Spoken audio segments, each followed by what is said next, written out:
So using these definitions of the hyperbolic functions and their derivatives, we can manipulate a lot of things.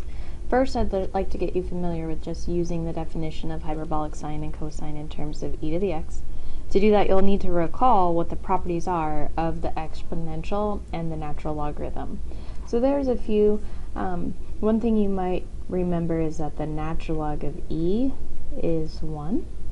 And in the same vein, the natural log of e to any power, let's say u, would be simply u. Now that's because the power property of logarithms, the natural log of e to the u can come down and become a multiplier. So any power can be moved down out in front. U times the natural log of e. Natural log of e is 1, so therefore we get u. We also can turn that inverse business around. So if we have e to the natural log of u, that also is just u. And the reason for that is e and the natural log are inverses of each other, so essentially they cancel or they undo each other. So that is going to help us because we have a lot of expressions in the definition of hyperbolic sine where we have these e to the u's. E to the u minus e to the minus u, all divided by 2, where u is the argument of that hyperbolic sine or the hyperbolic cosine. So if we can manipulate this to simplify, it really helps us out. So let's use that definition, and notice that in our case, the u is 2 natural logs of x. So the hyperbolic sine of 2 natural logs of x is e to the 2 natural logs of x minus e to the minus 2 natural logs of x all over 2. So we'd like to simplify this e with this natural log in both cases, but we have this 2 out in front that must be dealt with first. So by the power property of logarithms, the constant multiple out front can get packed up as an exponent on x. So that would look like this: e to the natural log of x squared minus e to the natural log of x to the minus 2 all over 2. And now because the exponential and the natural log are inverses of each other, they cancel or undo each other, and we're left with x squared minus x to the minus 2 all over 2, or let's say we'll multiply this thing by 1/2. Well, that's really helpful because this is 1/2 times x squared minus 1 over x squared, and we could get a common denominator of x squared. That's 1/2 times x cubed over x squared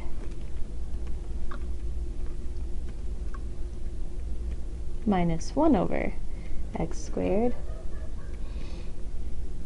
is x cubed minus 1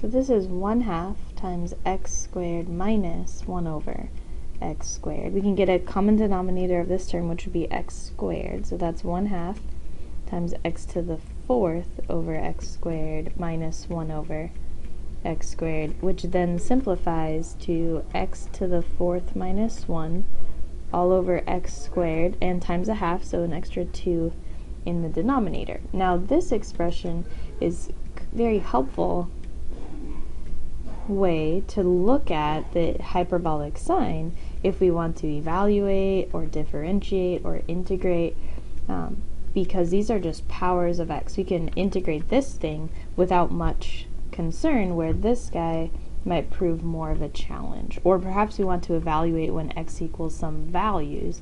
It's sometimes nice to return to the x expression or the algebraic expression of this transcendental function.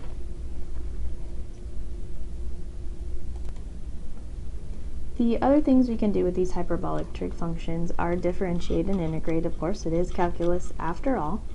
So the derivative follows all the derivative rules that you know. Like if we have 1/2 times the sinh, that's 1/2 times the derivative of sinh, and we have a chain rule here because there's an inside function. So 1/2 is a constant multiple, we can hold that out. The derivative of sinh is cosh. Leave the inside alone from calculus 1, and then multiply by the derivative of the inside, which in this case is 2. So we'll clean that up a little bit. 1/2 times 2 is just 1. So y prime is the hyperbolic cosine of 2x plus 1. Now, of course, derivatives aren't always that easy, so we have the next one is a little more complicated. We have the natural log of sinh minus 1/2 the hyperbolic cotangent squared. Just to rewrite this so you can see, perhaps kind of expose the parts or the things, the rules that we'll be using. We have sinh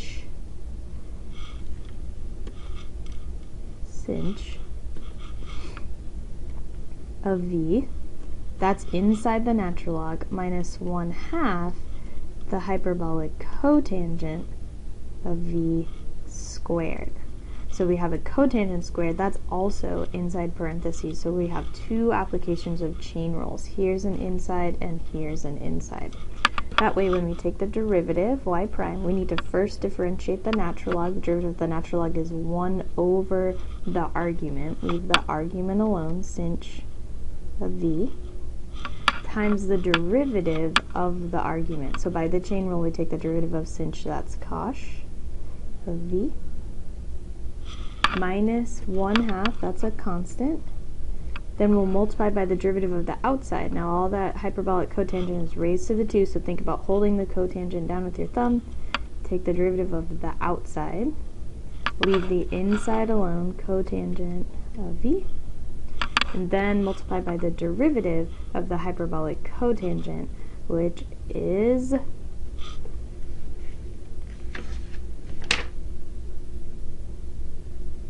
negative hyperbolic cosecant squared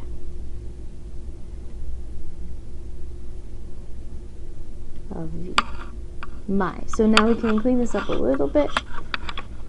Y prime is cosh over sinh, that's hyperbolic cotangent, cosh of v, minus 1/2 times 2 cancels, and we have another cosh of v times a negative, so positive cosecant of v, cosecant squared of v.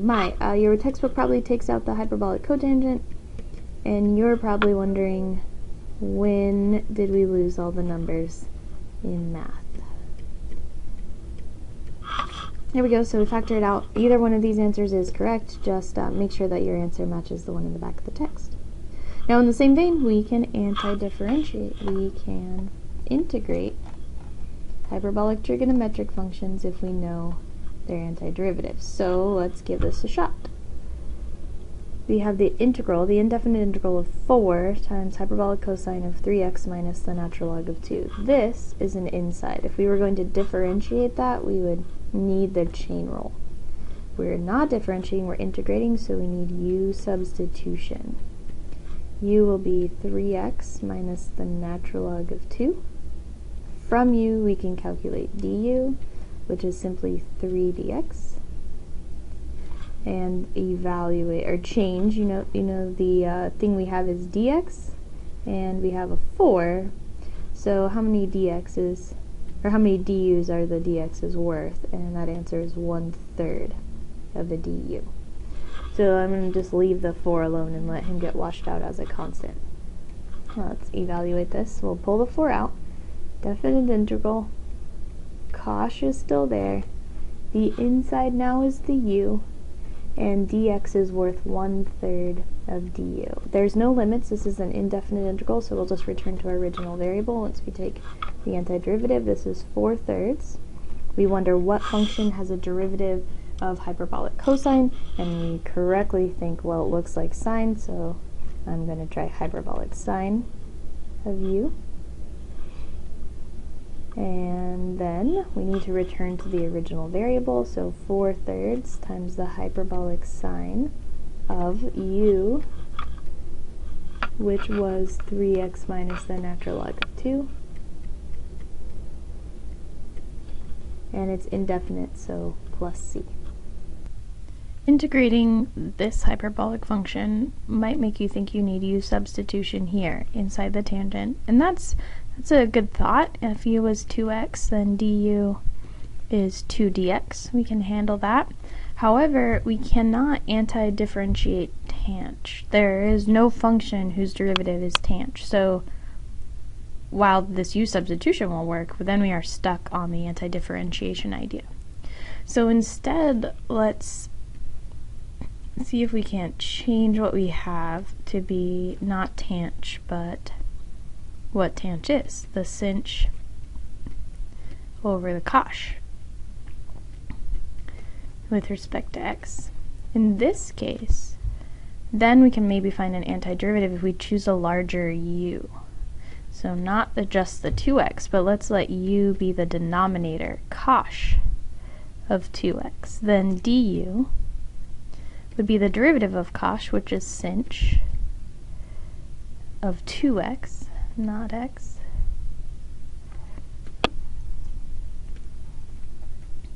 and then multiplied by 2 because of the chain rule with respect to x. So now we could probably evaluate this integral, but we need to change the limits. What happens to the limits? Well, when x equals 0, we have that u is the cosh of 2 times 0. Well, that's 0 in the argument, and by using the definition, we have that's e to the 0 minus e to the minus 0, or plus, rather, for cosh, divided by 2. So that's 1 plus 1 over 2, also known as 1. So when x is 0, u is 1. What happens when x is the natural log of 2? Then u is the cosh of 2 natural logs of 2. Well, that's e to the 2 natural logs of 2 plus e to the 2 natural logs of 2 divided by 2. And we need to clean these up. So remember the properties of exponents. We can bring these 2 up to become exponents. That's e to the natural log of 2 squared plus e to the natural log of 2 squared. Oh, this is negative, right? So 2 to the minus 2 all over 2 from the definition. Well, that turns out to be, because the natural logs and the exponentials cancel, we have 2 squared plus 2 to the negative 2 all over 2. That's 4 plus 1 over 4 over 2, which is 17/4 over 2, or multiplied by 1/2, also known as 17/8. If you need to pause here and do the calculation yourself to make sure that you got the right number, I think that's a great idea. So now we've transformed the limits and the function to make a new integral. The definite integral from when x was 0, u became 1, to natural log 2 becomes 17/8. U is in the denominator, so that's u to the minus 1 power. And I have sinh 2x dx. I have this much in the integrand, so that is 1/2 of du. Now we can pull the 1/2 out. That's a constant. Take the antiderivative of u. U to the minus 1 is 1 over u, and the antiderivative is the natural log of u, evaluated from 1 to 17/8. So that's 1/2 times the natural log of 17/8 minus the natural log of 1, and the natural log of 1 is 0. So we have 1/2 times the natural log of 17/8 as the answer to this definite integral by using these definitions of the hyperbolic trig functions and use substitution.